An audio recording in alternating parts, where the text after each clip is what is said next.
안녕하세요, 신작가입니다. 올해로 후쿠시마 원전 폭발 10주년이 되는 해입니다. 원전 폭발 이후 달라진 것은 하나도 없다고 해도 과언이 아닙니다. 일본 정부는 원전에 대해서는 포기한 상태고 국민들에게 강제로 오염식품까지 먹이고 있습니다. 이런 상태에서 일본 정부는 올림픽까지 치르겠다고 나섰습니다. 그리고 일본 정부는 한국을 향해 이상한 움직임을 보이고 있습니다. 그런데 여기서 캐나다가 일본에 떡밥을 물었습니다.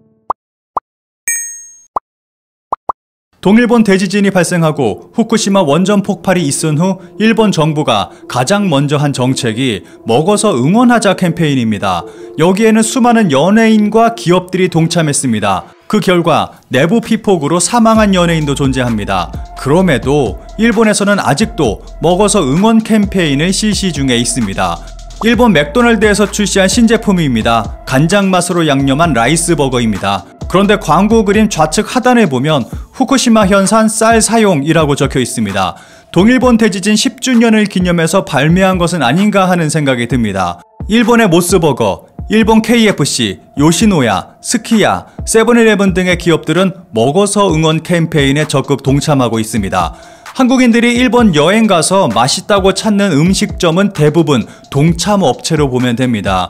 심지어는 후쿠시마산 쌀 80% 이상이 편의점과 음식점에 공급되고 있습니다. 개인 소비보다 대부분 업체에서 사용하고 있는 것입니다. 편의점 도시락과 같은 저렴한 음식은 100% 후쿠시마산을 사용했다고 생각하면 될 것입니다.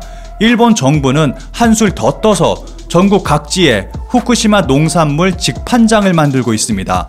여기에 반발하는 시민도 있지만 이미 대부분의 일본인들은 정부 홍보에 세뇌돼서 거리낌 없이 후쿠시마산 농산물을 먹고 있는 상황입니다. 그리고 후쿠시마는 복숭아가 유명한데 복숭아 아가씨를 내세워 적극 홍보하고 있습니다. 만약 일본에서 복숭아가 들어간 무언가를 먹었다면 후쿠시마산의 가능성이 매우 높습니다. 심지어는 후쿠시마산 쌀을 이용해 후쿠시마 공장에서 맥주를 만들기도 합니다. 굉장히 많은 양의 일본 맥주가 후쿠시마에서 생산되고 있습니다. 수입 제로가 됐던 일본 맥주가 다시 한국으로 들어오고 있는 것이 우려스럽습니다. 정말 황당하고 소름 돋는 것은 제염 작업에서 발생한 오염토를 전국으로 보내 공원을 조성하거나 도로 포장 등의 토목공사에 이용하는 계획을 세우고 추진 중에 있다는 것입니다. 보시는 화면은 제가 직접 촬영한 도쿄만에 위치해 있는 오다이바의 모습입니다. 올림픽을 위해서 공사가 진행 중에 있습니다. 그런데 자세히 보시면 검은 포대자루가 보이실 겁니다. 방금 언급한 토목공사에 사용하기 위해 운반된 후쿠시마 오염토일 가능성이 높습니다. 작업장 전체에 넓게 사용되는 모습을 볼 수 있었고 정말 아무렇지 않게 저 검은 포대자루를 사용해서 작업하고 있었습니다. 그런데 이런 모습은 일본 전국에서 찾아볼 수 있습니다. 보시는 화면은 제가 직접 찍은 일본의 바닷가 모습입니다. 그런데 해변에 수많은 검은 포대자루가 쌓여 있습니다. 이곳도 예전부터 뭔가 공사가 진행 중이었는데 언제부터인가 검은 포대자루가 쌓이기 시작했습니다. 바다 바로 옆은 주택가고 근처에 학교들도 위치해 있습니다. 그래서 방과 후나 주말에는 아이들이 바닷가에서 노는 모습을 볼 수 있는 곳입니다. 이런 검은 포대자루는 이곳뿐만 아니라 일본 전국에서 어렵지 않게 발견할 수 있습니다. 심지어는 일본 학교에서는 방사능 폐기물을 보관하는 끔찍한 일을 벌이고 있습니다. 정부로부터 일정의 보조금을 받는 대가로 전국 천여 개의 학교와 보육시설에서 방사능 폐기물을 보관하고 있는 것입니다. 어린이들의 경우 방사능에 매우 취약하기 때문에 방사능 픽폭에 민감하게 대응해야 합니다. 그런데 일본은 반대로 아이들이 있는 학교에 방사능 폐기물을 보관하고 있는 것입니다. 여기서 끝나지 않고 학교 운동장에 10cm 정도로 오염토를 매장하는 일도 벌이고 있습니다. 한마디로 일본 전국이 방사능으로 오염됐다고 볼 수 있는 것입니다. 이런 상황에서 올림픽을 치른다는 것은 상상할 수 없는 일이라고 생각합니다. 만약 우리 선수들이 일본에 가게 된다면 피폭은 감수해야 하는 상황인 것입니다. 그러면 일본 국민들의 건강 상태는 어떨까요? 더 이상 의심할 수밖에 없는 후쿠시마에서의 암 다발이라는 주간 금요일의 기사에서는 예전부터 심층 취재해온 암 발생에 대한 내용이 이제는 의심이 아니라 확실해졌다고 보도하고 있습니다.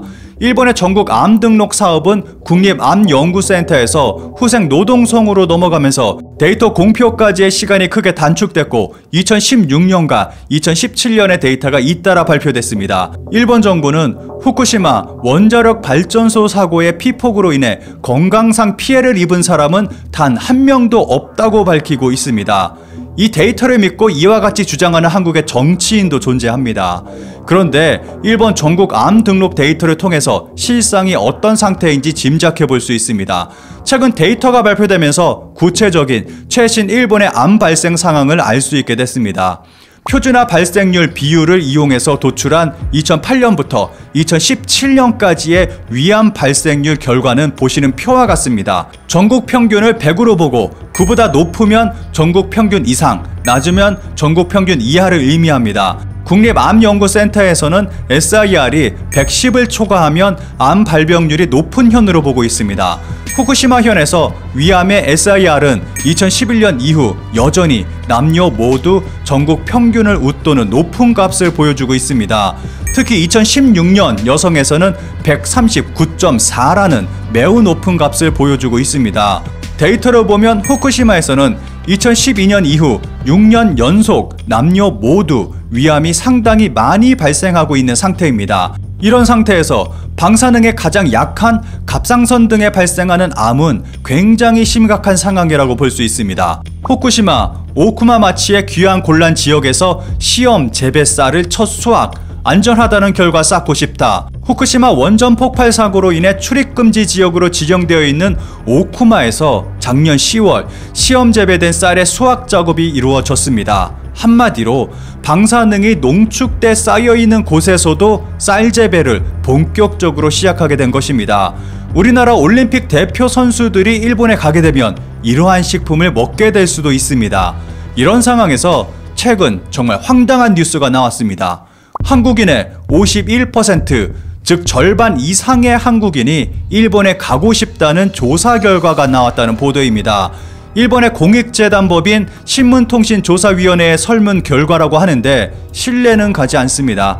이러한 조사 결과 때문인지 아니면 벌써부터 밑밥을 뿌리는 것인지 최근 후쿠시마 광고가 급격하게 늘었습니다. 유튜브와 인터넷 등에서 최근 후쿠시마 광고가 급격하게 늘었습니다. 홈페이지까지 만들어서 본격적으로 홍보하고 있습니다. 정말 한국인들이 후쿠시마에 갈 거라고 생각하고 있는 것일까요? 이런 상황에서 캐나다가 일본에 떡밥을 물었습니다. 일본의 핵쓰레기, 캐나다에서 받을 구상, 쿠레티엔 전 총리가 참여, 캐나다가 일본의 핵쓰레기를 수입한다는 뉴스가 나왔습니다. 캐나다 동북부에 처분장을 건설하고 일본의 원자력 발전소에서 나오는 방사성 폐기물을 수입하는 구상이 밝혀졌습니다. 캐나다 공영방송 CBC에 따르면 이 구상에는 쿠레티엔 전 총리가 참여했고 일본의 원자력 산업 관계자와 작년 2월경에 협의가 이루어졌다고 보도하고 있습니다.